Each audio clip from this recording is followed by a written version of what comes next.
आज हम हैं वेद वन पर। चलिए आपको वेद वन दिखाते हैं जो नोएडा में है। देखते हैं इसकी थीम जो नाम है क्या उचित है या कुछ इसमें कमी है या जो भी है हम बताने का प्रयास करते हैं। चलिए हमारे साथ वेद वन की।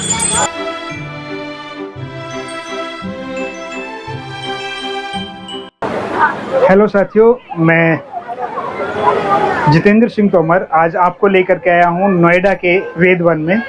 वेद वन यह एक ऐसा पार्क बनाया गया है जो जिसकी थीम मुख्य रूप से वेद रही है और यहाँ पर वेद जो चारों वेद हैं उन पर थीम है और चारों वेदों के जो मेन ऋषि हैं वो सप्त ऋषि हैं।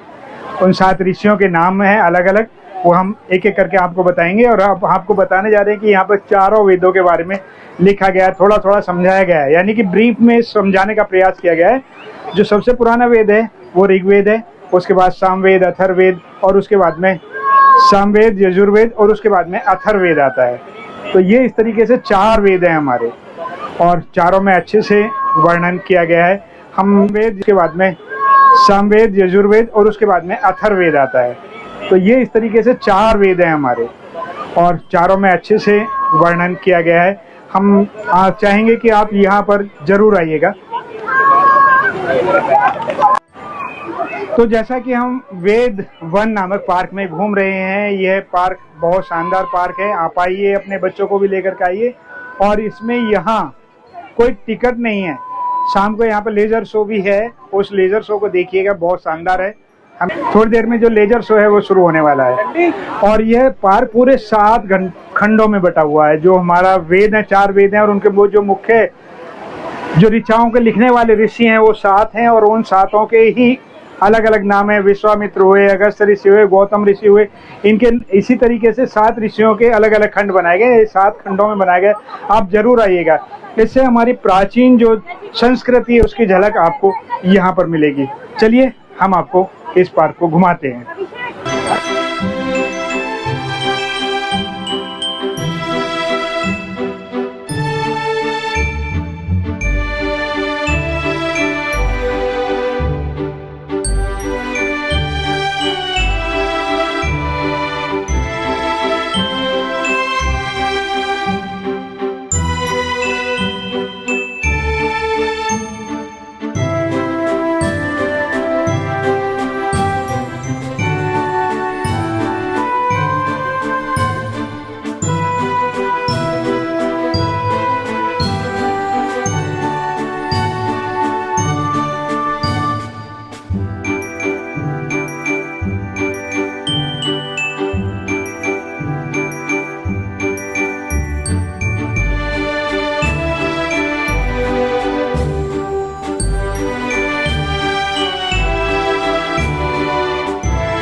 ये आप देख रहे हैं यहाँ पर साइकिल ट्रैक है और इस पर यहाँ पर साइकिल द्वारा हम घूम सकते हैं इस पार्क को। और ये जो इसी के बराबर में जो ट्रैक बनाया हुआ है ये पैदल चलने के लिए है और ये है वॉकिंग ट्रैक, यानी कि आप पैदल चलिए और स्वस्थ रहिए। तो हम साइकिल ट्रैक के द्वारा चल रहे हैं। ये साइकिल का निशान बना हुआ है, डोंट क्रॉस हेडेज, यानी कि जो हमारे पास में बीच में लाइनें से क्रॉस ना करें। आप मेरे पीछे ऋषि गौतम जी का नाम देख रहे हैं, जो वेदों के बहुत बड़े विद्वान थे। आप मेरे पीछे देख रहे हैं गौतम ऋषि जी का नाम लिखा हुआ है। ये एक तरीके से कहें तो ऋग्वेद में जो प्रमुख ऋचाएँ हैं उनके रचयिता हैं, और 10वें मंडल में भी इनकी जो ऋचाएँ हैं, यानी कि जो श्लोक हैं उसमें लिखे हुए उन्हें ऋचाएँ बोलते हैं। ऋचाएँ हैं उनका वर्णन आया है। इन्होंने सांख्य पर, आयुर्वेद पर और दर्शन शास्त्र पर बहुत अच्छे वर्णन किया है। और यहाँ तक बताया जाता है कि आयुर्वेद का जो चिकित्सा शास्त्र है उसमें भी इनका बहुत बड़ा योगदान रहा है। खगोल शास्त्र में तो जो आजकल हम चंद्र गणना करते हैं, चंद्र वर्ष जो है हमारे पास में, उस चंद्र वर्ष की हम गणना इन्हीं के जो देन है उसी के आधार पर हम करते हैं। और सांख्य दर्शन एक ऐसा दर्शन है जो बिल्कुल अलग हट करके हुआ है। सांख्य दर्शन में आप देखेंगे कि इन्होंने सत्व, रज और तम तीनों जो हमारे गुण होते हैं उनके बारे में बताया है। और चलिए अब आगे वेदवन के जो अन्य ऋषि हैं उनके बारे में जानने का प्रयास करते हैं, या अन्य चीज़ को जानने का प्रयास करते हैं। आप मेरे पीछे जो 4 स्तंभ देख रहे हैं वो जीवन की 4 अवस्थाओं को दर्शाने के लिए हैं, जिनमें सबसे पहला है ब्रह्मचर्य आश्रम, यानी 4 आश्रमों को दर्शाते हैं। ब्रह्मचर्य, गृहस्थ, वानप्रस्थ और संन्यास आश्रम। जो एक व्यक्ति की औसतन आयु 100 साल मानी गई और उसी के आधार पर यहाँ पर इन 4 आश्रमों का वर्णन किया। 0 से 25 साल जो है वो एक ब्रह्मचर्य आश्रम है, जिसमें विद्यार्थी के रूप में कोई भी व्यक्ति अपने जीवन की अच्छी शिक्षाएं प्राप्त करता था। उसके बाद में दूसरा था हमारे पास में गृहस्थ आश्रम, जिसमें पूर्णतः गृहस्थी होकर के देश के लिए अपने गृहस्थ को पालन करता था। उसके बाद में वानप्रस्थ आश्रम था, यानी कि 51 साल हो जाने के बाद में उसे वानप्रस्थ आश्रम में प्रवेश करना पड़ता था, जिसमें वो घर का त्याग करके जंगलों में चले जाता था और अपनी जो तपस्या थी उसका प्रयास करता था। चौथा आश्रम था संन्यास आश्रम, इसमें वह पूर्णतः कट करके बिल्कुल सन्यासी होकर के रहता था। और हम इसमें आगे चल रहे हैं तो यहाँ देख रहे हैं, यहाँ पर एक चिल्ड्रन पार्क भी बना हुआ है।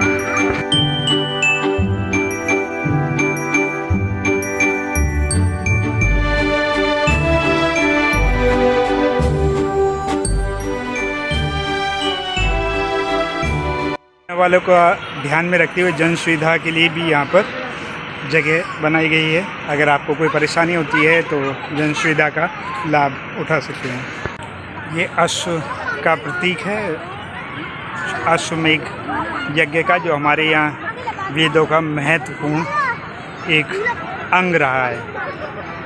और अश्वमेघ नाम से अनेक प्रकार के यज्ञ यहाँ पर किए जाते रहे।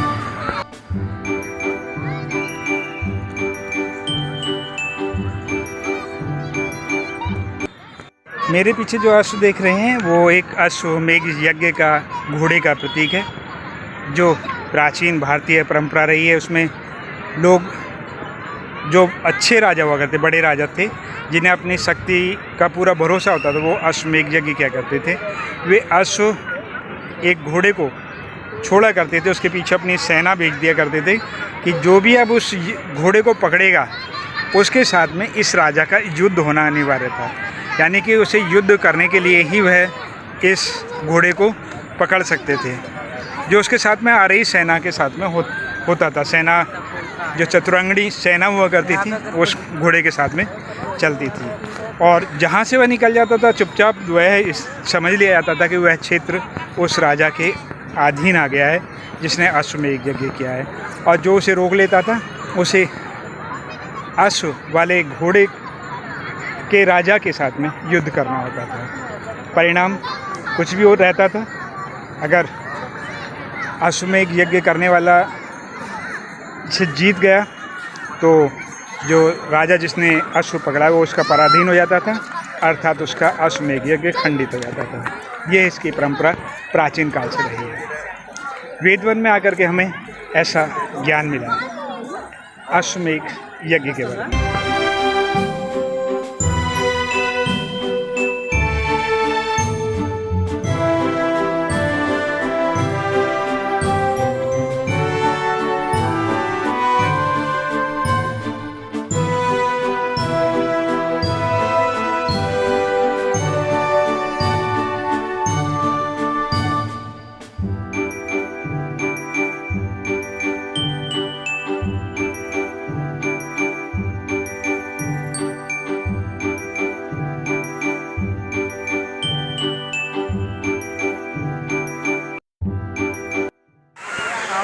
मेरे पीछे एक मोनूमेंट देख रहे होंगे, शायद आपको धुंधला धुंधला दिखाई दे रहा हो। ये मोनूमेंट अगस्त ऋषि को समर्पित है या उन्हीं का प्रतीक है और उनके हाथ में जल है। वो ये इतने बड़े ज्ञाता थे कि इन्होंने विज्ञान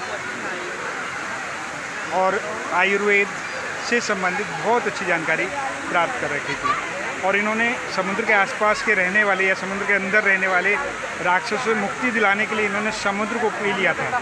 यानी अपनी मंत्र शक्ति से इन्होंने समुद्र को भी अपने काबू में कर लिया था और उनके अत्याचारों से मुक्ति दिलाई थी। ऐसे थे हमारे अगस्त ऋषि। आइए जानते हैं कि करके सभी ऋषियों के बारे में।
आप मेरे पीछे दो हाथ देख रहे हैं, एक ऊपर से है, एक नीचे से है। जो नीचे वाला हाथ है कुछ लेते हुए और ऊपर वाला हाथ कुछ देते हुए, जो ये दर्शा रहा है कि दान देना चाहिए और इस तरीके से देना चाहिए कि सुपात्र को जाए और जिसको ज़रूरत हो उसको जाए। और दान ऐसे देना चाहिए कि दाएं हाथ से दिया जाए तो बाएं को पता ना लगे, ऐसा इसमें बताया गया है।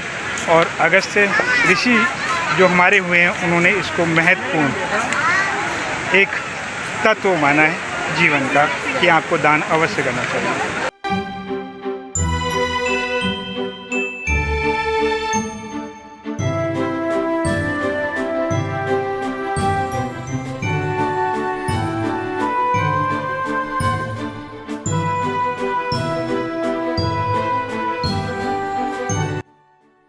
यहाँ आप मेरे पीछे सूर्य सिद्धांत देख रहे हैं और सूर्य सिद्धांत अलग अलग जो हमारे ज्योतिषाचार्य हुए हैं उन्होंने अलग अलग दिया है। आर्यभट्ट, वारामिहिर आदि जितने हमारे कुछ ज्योतिषाचार्य हुए जिन्होंने सूर्य सिद्धांत दिया है। सूर्य सिद्धांत वास्तव में प्राचीन समय में जो विभिन्न ग्रह हैं उनके व्यास कितने हैं आदि के बारे में बताता है, उनकी दूरी कितनी है ये भी बताने का प्रयास करता है और उसकी कितने अंश पर झुकाव है ये भी बताने का प्रयास करता है। हम लोग जो प्राचीन चीज़ें हैं उन्हें भूल चुके हैं और नई चीज़ों की तरफ दौड़ रहे हैं। चलिए लौटते हैं अपने वेदों की ओर और चलते हैं एक बार वेद वन को देखने के लिए। आप भी आइएगा, हम तो चल ही रहे हैं।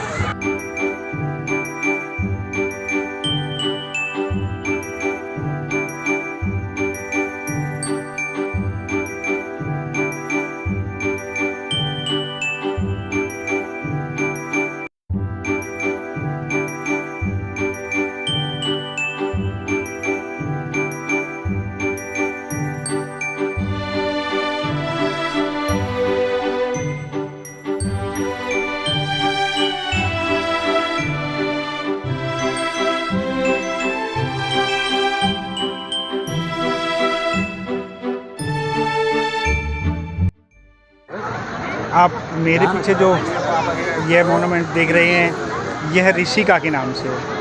और ये देख रहे हैं ये महिला ऋषि हैं, जो ये बताने का प्रयास किया गया है कि प्राचीन काल में पुरुष ही ऋषि नहीं हुआ करते थे, स्त्रियां भी ऋषि रूप में रहा करती थी, जिनका उन्होंने ऋषिका नाम से पुकारा है।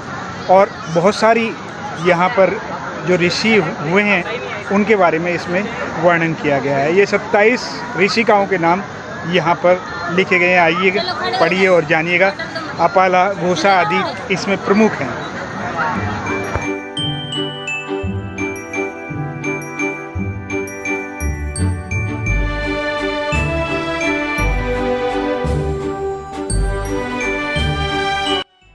अब मैं जो एक इस वन के वेद वन के जो महत्वपूर्ण हिस्से को मैं आपको दिखाने जा रहा हूँ वो है मंथन, यानी समुद्र मंथन। और समुद्र मंथन से निकले हुए जो 14 के 14 रत्न हैं वो यहाँ पर दिखाए गए हैं एक एक करके। चलिए हम उन्हें दिखाने का प्रयास करते हैं।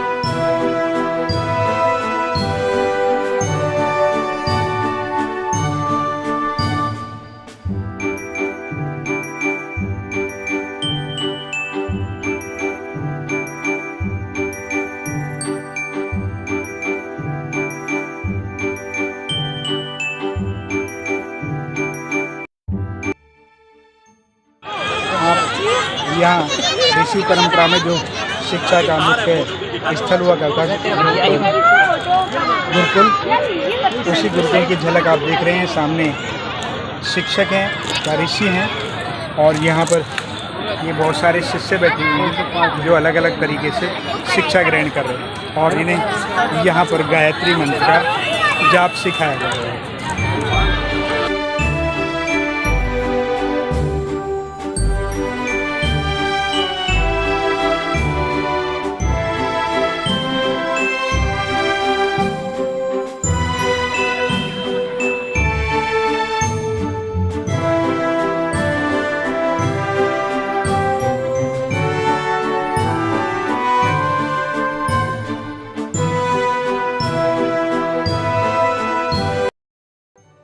थोड़ी देर में जो लेजर शो है वो शुरू होने वाला है।